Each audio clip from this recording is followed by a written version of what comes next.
Thank you and welcome to the show this morning. The topic this morning is a profile on Lady Corder Chapman, a musician in Nashville, Tennessee. And Lady Chapman, let me welcome you to the show this morning. Thank you. You know, Lady, we've had an opportunity to talk to a number of people about many topics on this show, but we've never really had an opportunity to talk to many people about music. And of course, I think that to talk about music, the selection to have you to sort of discuss music and youth with us this morning, I think that that will give us an opportunity to not only talk about music, but say some things about our youth. But before we get started talking about the topic youth and music this morning, let's talk about you. Okay. Let's have you to give us some information about your background, your education, or some of the things that you feel to be important, and then we'll get into a discussion of youth and music appreciation. Okay. Well, now I was born actually here in Nashville, Tennessee, a little over 45 years ago, and to parents, Reverend and Mrs. Walter E. Corder, and I have 5 brothers and 3 other sisters. Now, I attended school here in Nashville, Cameron High School, as well as Johnson Elementary School, and my training after high school included Tennessee State University and Fisk. I attended a couple of years at both of those places, specifically updating my musical background, which is what I do now full time. Let's talk about your musical background, because I know that you've been involved not only in writing music, but you've been involved in recording music, and more specifically, I think you've been involved in dealing with our young people, and we want to talk about all of those topics, but let's talk about your interest in music.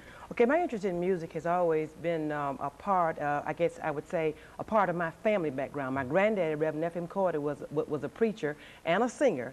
He was a pastor of the Mount Gilead Baptist Church for over 45 years, but he was a singer. He used to take me and my sisters and brothers to little country towns, Gallatin, Smyrna, Murfreesboro, Lebanon, and sang. He would preach and we would sing.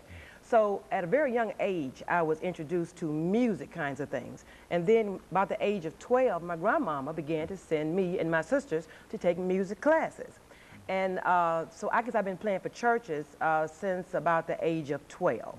And my musical background has brought me from where I was at that time to where I am now. Now, me and my family, the singing Corder family, we recorded 2 albums, 2 singles, and I recently released a cassette tape myself entitled Lady Corder Chapman and Sons. So I'm just very thankful to God for having blessed me with so much rich musical background. And so you're from a family that's been involved in music for a long time, and are still involved in music. Yes, very involved in music, very involved in music. You know, one of the topics and one of the things that is of some interest to many of us, it has to do with our young people.